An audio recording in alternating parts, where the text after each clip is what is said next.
Wanting to be in a relationship and having a fear of being alone is pretty easy to understand. We don't want to come home to an empty apartment, have dinner by ourselves, or feel excluded during the holidays. Makes sense. The agony of being alone is something we realize quite well. What's not realized, however, is the very high price that's placed on the other side of the equation to not be alone. If you want the happy, healthy relationship you deserve, pay attention.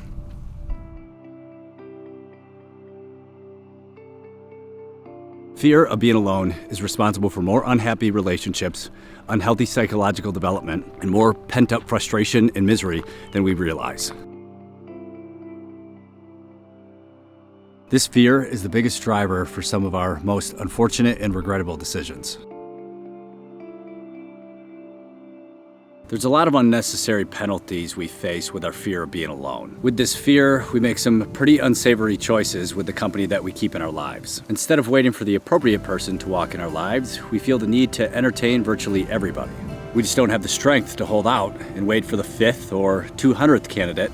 Instead, we take the easy choice just so that way we're not alone. The people who have any chance of being with the person who they truly desire have properly come to terms with the idea of never being with anybody at all.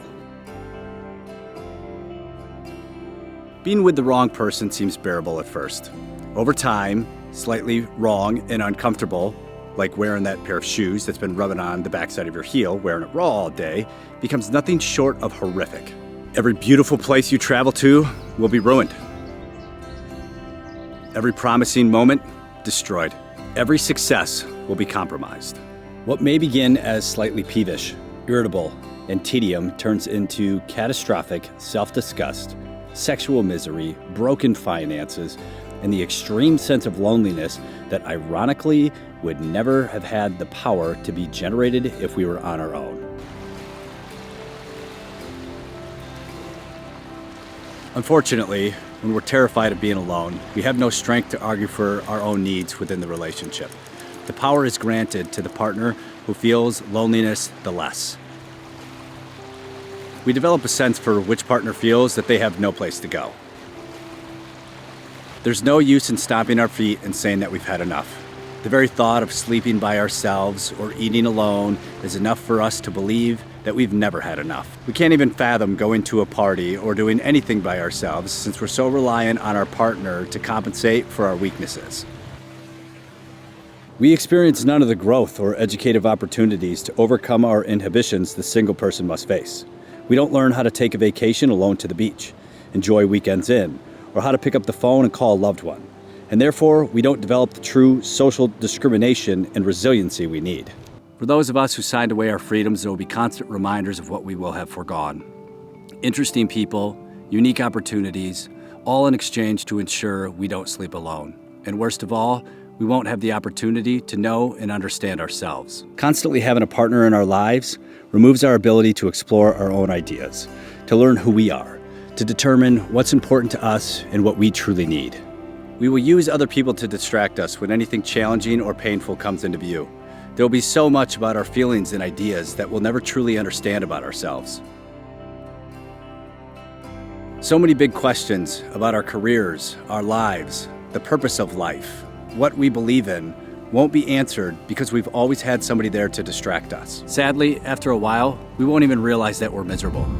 We won't feel curious or restless. We won't take risks and we'll stop learning. We'll believe that we've fulfilled our needs completely, but only off of the basis of completely suppressing the knowledge of what our needs even are. To start correcting the fear of being alone, we have to get rid of the ridiculous idea from our heads that being alone means that there's something wrong with us. All it means is that we're being appropriately patient until what we truly want shows up. We will never discover who we are, our own interests, our needs, and we won't hold off for the right connections until we embrace the idea of being alone. If you got any value out of this video, okay, let's rewind this a little bit here. We got quite a negative tone going on in this video. Let's see if we can't turn this around.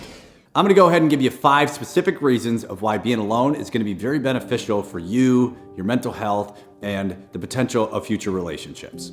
The first one is empowerment within the relationship. No longer are you gonna have to settle for anything less than what you truly desire.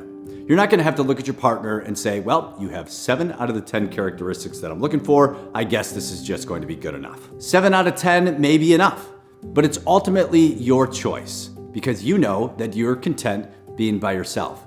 And if the person in front of you is worth a little bit of extra frustration or effort, that's okay. Because in this scenario, you get to make the choice instead of feeling trapped since you no longer have the fear of being alone anymore. On to point number 2. You get to be very selective. When you're out there dating and you run across traits and characteristics that you weren't too fond of in previous relationships, you won't have to convince yourself that this person will somehow be different, that they'll be willing to change the things that you don't like for you. You won't have to take these giant leaps of faith.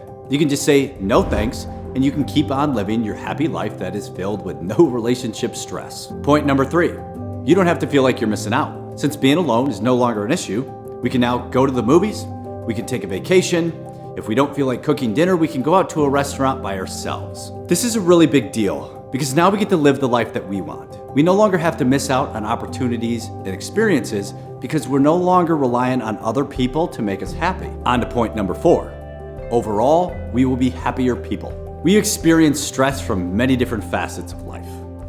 Relationship stress, however, is the one type of stressor that can have lasting consequences and damage to our lives. If you had a crappy job, once you quit that job, you don't bring that stress with you to the next job. It just goes away and you just have the memory of how much your previous job sucked. Now that we'll only be in relationships that we feel are worth our time and effort, this is no longer going to be an issue. Point number 5 is the beneficial feeling we get because of the previous 4 points.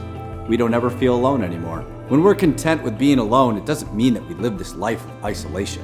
We can still have friends. We can still be in relationships. We can still go out on dates. All it means is we're no longer going to have to settle for situations that we know are not meant for us. We will only allow the people in our lives whose values, morals, belief systems align with our own. Having to settle, having to feel alone in a relationship is a thing of the past that we will never have to experience again. If you got any value out of watching this video, if you found it insightful, helpful in any way at all, maybe consider sharing this, liking, subscribing, and doing the bell notification thing.